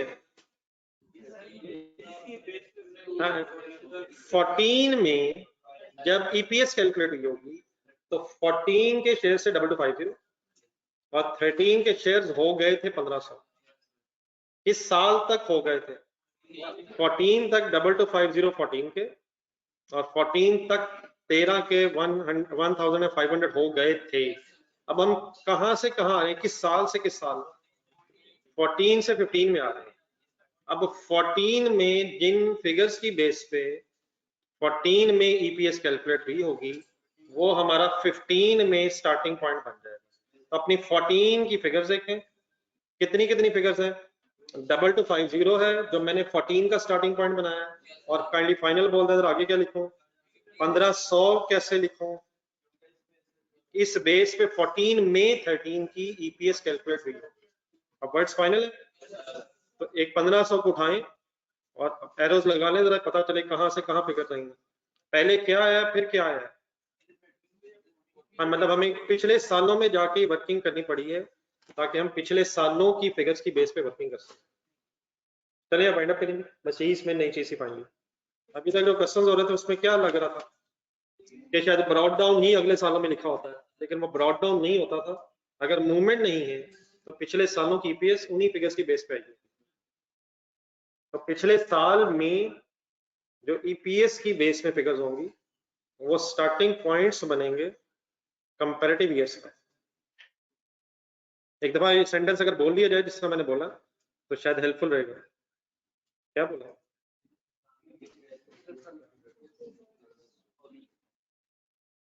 पिछले साल की ईपीएस कैलकुलेट करते हुए जो फिगर्स आई होंगी वो फिगर्स नेक्स्ट ईयर में प्रीवियस ईयर्स का स्टार्टिंग पॉइंट बन जाए। ठीक है जी, फाइनल करें, बाकी वर्किंग इसमें तो हम यूज्ड टू हो गए। एशू फॉर वैल्यू ने जाना है पिछले साल या फॉर नो वैल्यू ने, बस ये फाइनल करना है। 1000 divide by 5000, sorry 10,000 divide by 5000 multiplied by 15, 3000, 45। चलिए ये फिगर फाइनल करें। अब शेयर्स आ गए, किस साल में, किन सालों के आ गए?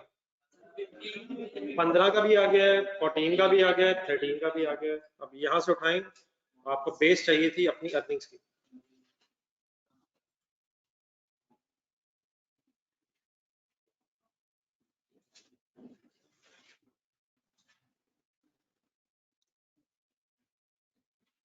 ये टेबल कंप्लीट है। ये पिछले साल में जो ईपीएस कैलकुलेट करते हुए आपने शेयर्स दिए होंगे बेस में, पिछले साल में जो आपने ईपीएस कैलकुलेट करते हुए फिगर्स दी होंगी बेसिस में, वो स्टार्टिंग पॉइंट बन जाएगा नेक्स्ट ईयर में प्रीवियस ईयर्स का। ठीक है आपको कॉन्सेप्ट जी? Divide by 12,6750 and 45, 8.33 per share, 14.81 per share, and 22.22 shares, 22 per share, rupees per share. Page number 178 पर।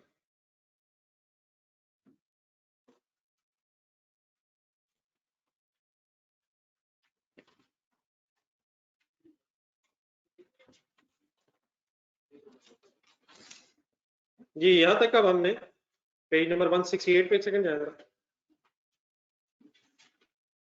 168 शेयर्स पे बहस हो रही है कि बेस में शेयर्स कैसे आने हैं। दो मेन रीजन ही शेयर में चेंज आने की, एक की इंक्रीज आ जाए, शेयर्स में चेंज की वजह इंक्रीज भी हो सकती है शेयर्स में, और डिक्रीज भी हो सकती है। मिल गया? इंक्रीज की 3 रीजंस क्या है? Issue of shares at market value, issue of shares at no value, and combination issue.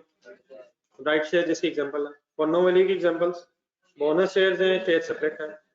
तो यहाँ तक अल्हम्दुलिल्लाह आपने इंक्रीज कर दी है।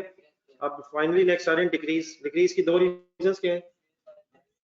शेयर बायबैक है, कैपिटलाइज और sorry consolidation of share. Share buyback की एंट्री आपने लिखी हुई है। अब इससे शेयर्स बढ़ने या कम होने? आज 178 पे शेयर बायबैक का कॉन्सेप्ट जरा सुनना। अगर कोई शेयर होल्डर हो तो कंपनी का शेयर खरीदे तो एंट्री बताएं। तो शेयर होल्डर कंपनी का शेयर खरीदे तो हम कंपनी में क्या एंट्री करेंगे? कैश डेबिट करेंगे, शेयर कैपिटल क्रेडिट करेंगे। देन सर ये shareholder has no right, shareholder has no right कि वो कंपनी के पास वापस आए और कहे कि मेरे शेयर्स दोबारा खरीद लें। मैं फंस गया हूँ ये शेयर्स खरीद के, जब से मैंने खरीदे डिविडेंड तो छोड़े, कभी प्रॉफिट की शक्ल भी नहीं देखी। तो shareholder has no right, बस उसका नसीब है अब जो हो रहा है। हाँ वो स्टॉक एक्सचेंज में जा सकता है और अगर उसे कोई विलिंग बायर मिले तो अपने शेयर बेच सकता है। कंपनी के पास आके shareholder has no right कि कंपनी से कहे मेरे शेयर वापस लें और मेरे पैसे मुझे वापस करें। लेकिन company has a right, company has a discretion. ये मैं लॉ की बातें बता रहा हूँ। कंपनी लेकिन अगर अपनी मर्जी से चाहे तो शेयर होल्डर्स को जो शेयर्स इशू हुए होते हैं वो उनसे रीपरचेज कर सकती है। It is not the choice of the share holder, it is the discretion of the company कि अगर वो चाहे तो अपने शेयर्स को कम करने के लिए, जो इश्यूड शेयर्स उनको कम करने के लिए शेयर होल्डर से शेयर्स खरीद सकती है। लेकिन ये भी बाय फोर्स नहीं है। ऑब्वियसली अगर कंपनी ने शेयर्स खरीदने हैं शेयर होल्डर से तो किसकी भी विलिंगनेस होनी चाहिए? शेयर होल्डर की। लेकिन शेयर होल्डर आके नहीं कह सकता कि कंपलसरी तौर पे कंपनी मेरे शेयर्स खरीदे। लेकिन अगर कंपनी खरीदना चाहती है और शेयर होल्डर एग्री कर जाए तो कंपनी हैज अ राइट या हैज अ डिस्क्रिशन करना, उसकी मर्जी है, वो शेयर रीपरचेज कर सकती है। किसके पास राइट नहीं है? लेकिन कंपनी अपनी मर्जी से अगर चाहे तो शेयर्स खरीद सकती है। अब किसने किसको शेयर्स वापस करने हैं? और कंपनी ने उसके अगेंस्ट पैसे देने, क्या ये कोई फॉर वैल्यू ट्रांजैक्शन है? इसमें कोई कैश इन्वॉल्व है? तो ये फॉर वैल्यू ट्रांजैक्शन है, लेकिन ये फॉर वैल्यू इंक्रीज नहीं है, ये फॉर वैल्यू डिक्रीज है। तो अपने ज़हन में जरा एक्चुअल कॉलम लाएं जरा। अगर फॉर वैल्यू इशू हो तो आप शेयर्स को ऐड कर रहे होते हैं, लेकिन अगर कोई फॉर वैल्यू डिक्रीज हुआ हो तो आप शेयर्स को ऐड करने की बजाय माइनस करते हैं। And every other thing remain same का मतलब, क्योंकि फॉर वैल्यू डिक्रीज है तो इसे फिर टाइम वेट करेंगे और पिछले सालों में लेके नहीं जाएंगे। फॉर वैल्यू इंक्रीज है या फॉर वैल्यू डिक्रीज है? अब जरा पेन हाथ में पकड़ के जरा मेरे साथ एक स्टोरी भी पढ़ेंगे। A share buyback involved decrease in share capital base of the entity through entity repurchasing shares from its shareholders. Decrease in repurchase shares from shareholders. A buyback involved reduction of the share capital base, means fewer issued shares exist after the buyback. For example, 1 lakh shares issue थे, company ने 10,000 shares repurchase कर दिए, तब share कितने issue रह गए? 1,10,000 हो गए या 90,000 रह गए? तो issue number of shares decrease होते हैं। And a reduction in money, पैसे भी कम होंगे। डबल एंट्री दोबारा लिख लीजिए, शेयर कैपिटल डेबिट है एंड कैश क्रेडिट। क्या ये फॉर वैल्यू है? फॉर वैल्यू है सर, लेकिन इंक्रीज है डिक्रीज है? And a reduction in the money resources of the entity pays the shareholder for the shares. Since the entity pays the shareholder for their shares, underline करें next one, the share buyback is a for value reduction, increase नहीं reduction. The treatment of fair value reduction is very similar to that of fair value issue, with the exception that number of shares involved is subtracted rather than क्या की बजाय बस क्या हो जाना और बाकी वही क्या होना है, टाइम वेट होना, टाइम वेट होना, और पिछले सालों में इसका कोई काम नहीं है। आइए एक एग्जांपल करें, पहले छोटी सी करने पर बड़ी सी एग्जांपल्स की तरफ चलते हैं। Company had 10,000 ordinary shares in issue during 2012.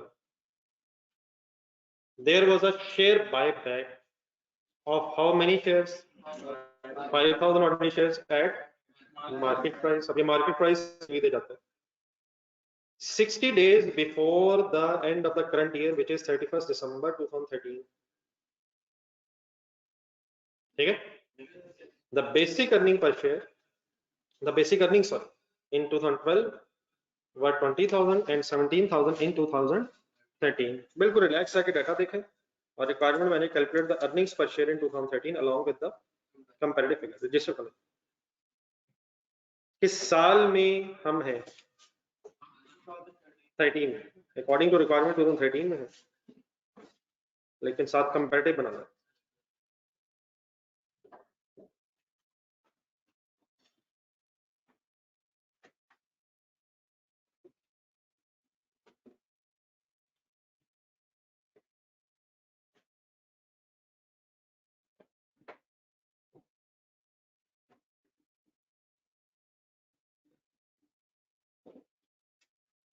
कौन सा साल रीस्टेट होगा?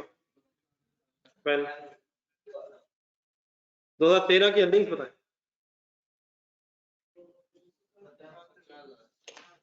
2013 की अर्निंग्स बताएं, क्वेश्चन साइलेंट ना कह दीजिएगा। 2012 की अर्निंग्स बताएं। 20,000। शेयर्स में मूवमेंट है, कंसंट्रेट फुल। शेयर्स में मूवमेंट है, अगर मूवमेंट है तो टेबल बनाए, टेबल के कॉलम्स के नाम रखवाएं, एक्चुअल कौन सा साल, देन कॉलम करंट ईयर कौन सा,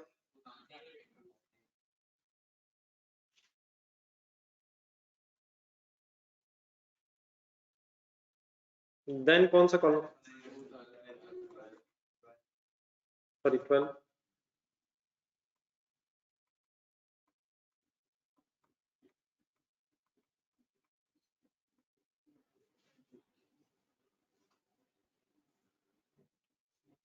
जी सर, एक्चुअल कॉलम शुरू करवाएं, सब कुछ गौर से देखें, ब्रॉड डाउन डेट बताएं। 1 जनवरी 13 ढूंढे।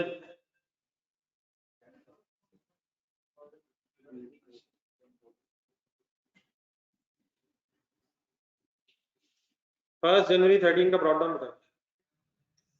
पहली लाइन पढ़ में कहता 10,000 शेयर इशू रहे हैं 2012 में।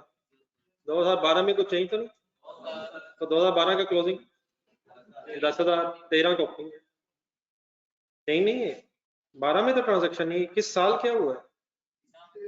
2013 के एंड से 60 दिन पहले शेयर बायबैक हुआ। कोई डेट बनाने की कोशिश करेंगे 60 दिन पहले? हाँ तकरीबन तो 2 मंथ्स ठीक है, नवंबर, लेकिन अगर 60 दिन गिने जाए तो 31 और तकरीबन 2 नवंबर कह लें, 2 नवंबर कह लें या 3 नवंबर कह लें, 60 डेज कह रहा है, 2 महीने डेफिनेटली अगर होते तो 1 नवंबर था डेट। ठीक है, ये 10,000 समझ आ गया? किस दिन का स्टार्टिंग पॉइंट है? 1 जनवरी 13 है, 13 की वर्किंग करनी है। अब नेक्स्ट डेट बोलो, 2 नवंबर लिखना चाह रहा हूँ, 60 डेज है, 2 नवंबर 13। इस दिन क्या हुआ? बायबैक को क्या बोलेंगे हम अपनी स्टोरी में? रिडक्शन फॉर वैल्यू या issue for value? Reduction for value. कितने शेयर्स वापस आए बायबैक हुए? शेयर्स इशूड में इजाफा हो गया या कमी हो गई? प्लस कर दूं या माइनस कर दूं? माइनस कर दिए। कितने शेयर्स फिर एंड में रह गए होंगे? वो क्यों? यार शेयर्स अगर वापस आ गए तो ये तो 15,000 नहीं हो गए।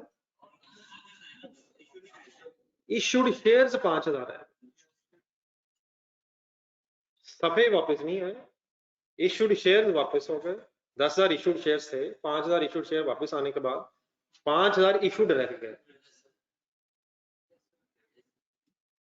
जो वापस आए वो वापस हो गए। शेयर इशूड कितने थे? 10,000, कितने वापस ले लिए? अब शेयर इशूड 5,000 है। स्टेटमेंट ऑफ फाइनेंशियल पोजीशन ध्यान में लाए, वो क्या होती है? वही वाली यार, वही उसमें सेल होती है, वो वाली नहीं। इक्विटी में जरा शेयर कैपिटल के सामने कितने शेयर्स की नॉमिनल वैल्यू आएगी? 5,000 शेयर्स की नॉमिनल वैल्यू आएगी, 5,000 शेयर से वापस हो गए, शेयर कैपिटल डेबिट हो गया। ठीक है सर, सेकंड कॉलम बनवा, 1 मिनट बनवा दे परसेंटेज कीजिएगा अपना जरा। 10,000 का वेट। अच्छा, यहाँ हो सकता है आपके जेहन में कुछ क्वेश्चन आए, तो जरूर आना चाहिए अगर कोई इशू है तो। मैंने 10,000 में 10 लिख दिए, 10 के सामने मैंने 10 लिख दिए, देखी जाएगी। 5,000 का क्या करूं? 5,000 का क्या करूं? टाइम वेट कैसे करूं? हमेशा मंथ्स में आप करेंगे, 9/12, 7/12, 18/12 वगैरह वगैरह, 18/12 नहीं, मंथ्स में हमेशा करेंगे, अनलेस वो डेज में बात अगर करते हैं तो क्या हम डेज में भी टाइम वेट कर सकते हैं? 60 डिवाइड बाय 365, हमेशा वर्किंग मंथ्स में करेंगे अनलेस डेज की इंफॉर्मेशन हो। 365 कहां से आ गया? 12 कहां से आता था? साल के 12 महीने, साल के 365। एक सेकंड बात पूरी करें, आंसर बताए। 822 प्लस करो माइनस, माइनस फाइनल आंसर बताए। What is 9178? Weighted average number of shares outstanding during the year. Actual shares 5,000 है, weighted average shares 9178 है। कंसंट्रेट करना फुल, जरा फुल कंसंट्रेट करें। अगर सपोज ये 5,000 शेयर आखिरी दिन वापस होते तब भी क्लोजिंग 5,000 ही होना था, लेकिन फिर वेटेड एवरेज शेयर्स पूरे 10,000 ही होने थे, 10,000 शेयर्स पूरा साल आउटस्टैंडिंग। तो 10,000 शेयर्स साल में तकरीबन 10 महीने आउटस्टैंडिंग रहे थे, सिर्फ आखिरी 2 महीने में आउटस्टैंडिंग नहीं रहे, उनमें से भी 5,000। इसलिए वेटेड एवरेज ज्यादा क्यों आ रहा है?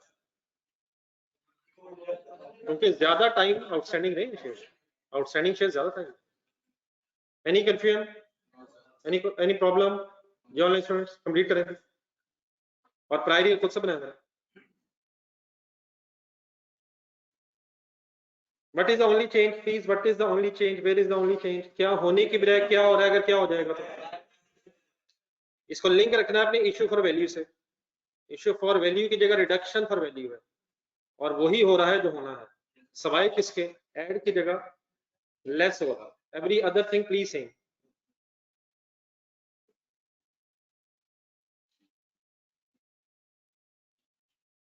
Any confusion?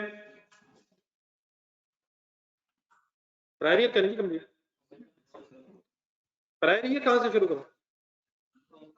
किस 10,000 से? पिछले साल में मूवमेंट नहीं है, देयरफॉर हम रिलैक्स हैं। लेकिन अगर पिछले साल में मूवमेंट होगी तो हम रिलैक्स होकर वर्किंग कर दिया करेंगे। तो अब हम रिलैक्स होकर एज इट इज फिगर लेते हैं। इसमें रिडक्शन फॉर वैल्यू की एडजस्टमेंट करते हैं, डैश लगा दें, सिर्फ फॉर नो वैल्यू नहीं आना है और इट मींस पिछले सालों की ईपीएस एज इट इज रहेगी। इसे रीस्टेट करने की कोई जरूरत क्यों नहीं है? क्योंकि करंट ईयर में कोई फॉर नो वैल्यू एडजस्टमेंट नहीं है। माइंड अप करें, ईपीएस निकाल रहे थे। किसकी बेस में क्या, किसकी बेस में क्या? 9178 and 10,000 2 per share and 1.85। ये पर शेयर लिखना लाजमी है।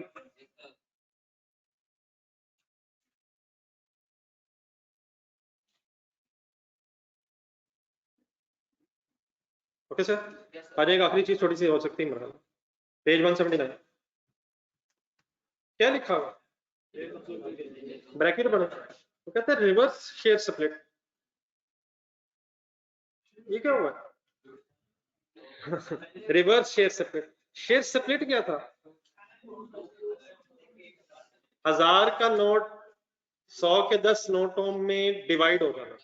अब अगर आपके पास 100 के 10 नोट हो तो वो एक में कन्वर्ट भी हो सकता। अब नंबर ऑफ शेयर्स बढ़ेंगे कंसोलिडेट होके या कम होंगे? हमने वहां कहा था नॉमिनल वैल्यू ऑफ शेयर कम हो गई। नॉमिनल वैल्यू ऑफ शेयर कम हो गई है, लेकिन अगर नॉमिनल वैल्यू ऑफ शेयर बढ़ जाए फिर क्या होगा? मसलन फॉर एग्जांपल आप बोर्ड पे देखो, 1000 शेयर इश्यूड थे और एक शेयर की नॉमिनल वैल्यू 10 रुपए थी। What is share capital? 10,000, 1000 into 10। लेकिन अगर गवर्नमेंट अब 20 रुपए कर दे एक शेयर की नॉमिनल वैल्यू, नहीं तो 10,000 एज इट इज रहेगा। 10,000 है तो एज इट इज रहेगा। सिर्फ एक शेयर की नॉमिनल वैल्यू इंक्रीज हुई है, तब कितने शेयर्स इंटू 20 होके 10,000 होगा? क्या शेयर्स बढ़ रहे हैं या कम हो रहे हैं? शेयर्स बढ़ रहे हैं या कम हो रहे हैं? फॉर वैल्यू रिडक्शन है या फॉर नो वैल्यू रिडक्शन है? फॉर नो वैल्यू है, लेकिन अब इंक्रीज है या रिडक्शन है? ये फॉर वैल्यू या for no value? For no value reduction है। इसने भी प्लस होना है या माइनस होना है? माइनस होना है, लेकिन ये क्योंकि फॉर नो वैल्यू है इसलिए इसने पिछले सालों में भी जाके माइनस होना। ये लिखना एग्जांपल, मैंने नॉमिनल वैल्यू बढ़ाई है कम की है?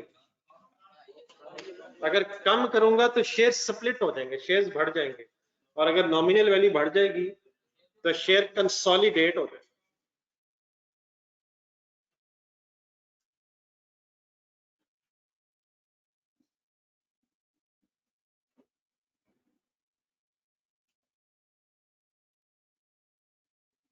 ये पढ़े जरा इंडिविजुअली पैराग्राफ है।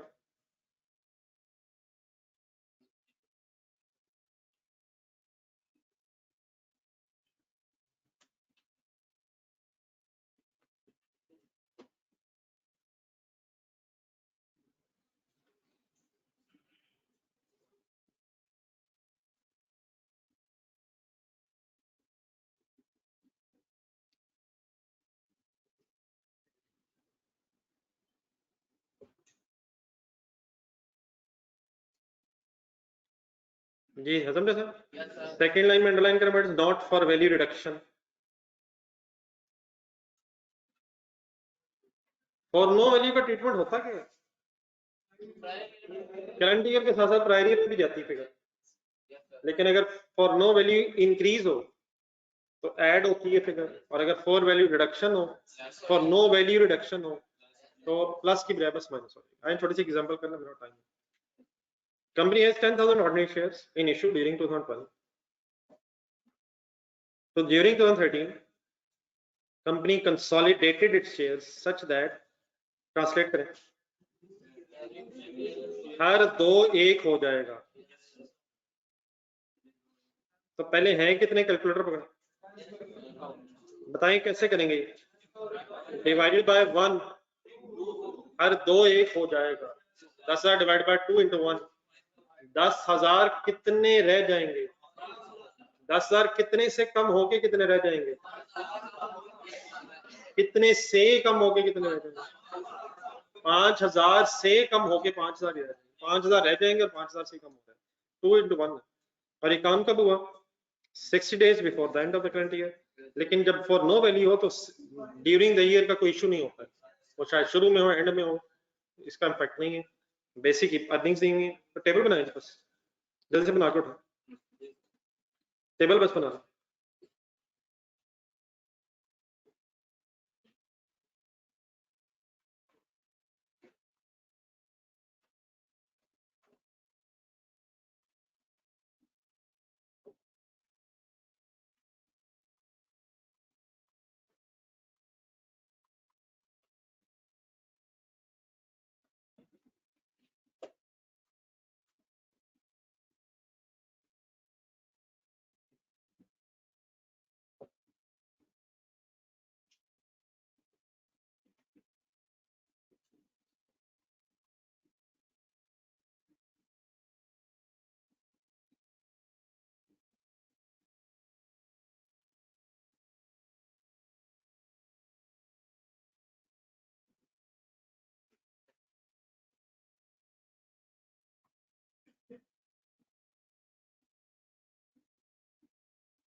जी एडलेस,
जी सर सेकंड कॉलम कैसे बना रहा है,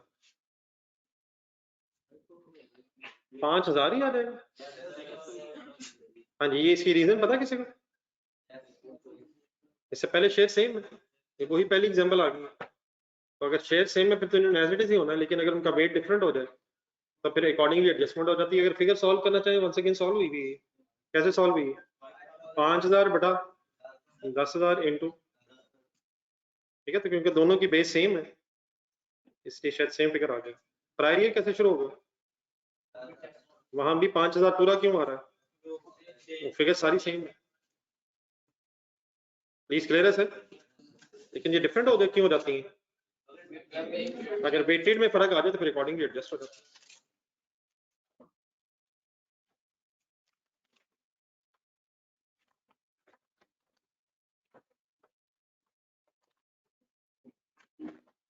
जी सर आजकल कुछ रिवाइज कर रहे हैं सर, तो कल जो क्वेश्चन है मैंने दिया था कहाँ तक पहुंचा, सिर्फ उसमें वही था कि अगर market value of the old asset given हो, कंप्लीट कर लीजिएगा प्लीज यार। आज इस तरह करें जरा, रेशियो को टाइम दें, देते भी हैं कि नहीं, मैं बस अकेला ही लग रहा था, जाकर यार।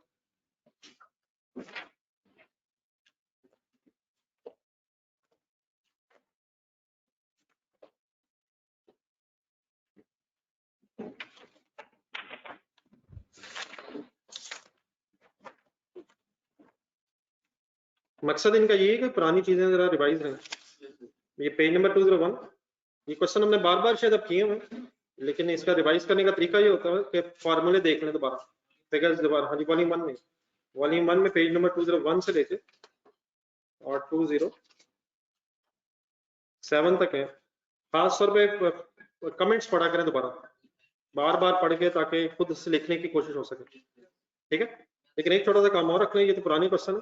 पेज नंबर 217 पे सिंपल कुछ चीजें, एक हॉरिजॉन्टल एनालिसिस, वर्टिकल एनालिसिस किया था, तो उसका भी जरा रिवाइज कर लीजिएगा। पेज नंबर 217 से लेके पेज नंबर 219 पे एक क्वेश्चन है छोटा सा, ये खास तौर पे पेज नंबर 219 पे एक क्वेश्चन है अली एंड बशीर के नाम से।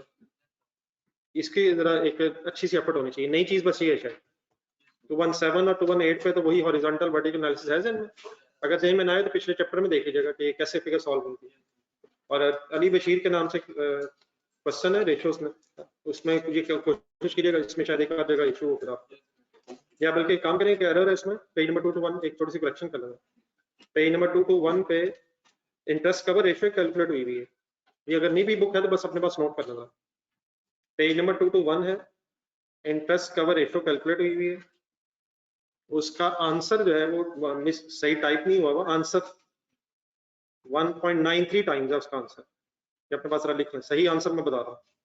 वहां पर डेज लिखे गए 64 डेज शायद वहां लिखे हुए हैं, हाँ जी 63 डेज आंसर सही नहीं है, इंटरेस्ट कवर टाइम्स में होता है, तो वो जरा मिस प्रिंटिंग हुई थी। कहाँ पे बता रहा हूँ, किस पेज पर, किस जगह? पेज 221 इंटरेस्ट कवर रेशियो में आंसर 1.93 टाइम्स सही है, ठीक है। तो आज नहीं रेशियोज का टाइम, कल फिर शायद हमें तो IAS 8 को भी जरा टाइम देना है, ये मिक्स होने लगा चेंजेस इन इक्विटी, IAS 8 और EPS, ठीक है। तो आज जरा रेशियोज को थोड़ा सा टाइम देकर रिफ्रेश करें। डेली बेसिस पे कोशिश यही करनी है कि पिछले टॉपिक साथ साथ रिवाइज रखें, और अगर आप साथ साथ कर लेंगे तो इतना इश्यू नहीं है। अल्लाह हाफिज़। बाकी ठीक है, कुछ पॉइंट्स हो सकते हैं आपके क्वेश्चंस में, उनको जरा नोट रखें, इंशाल्लाह किसी टाइम निकालते हैं। तो खास तौर पर जो बड़ा क्वेश्चन है ग्रू कैश, अपनी तरफ से कंप्लीट रखें। अल्लाह हाफिज़।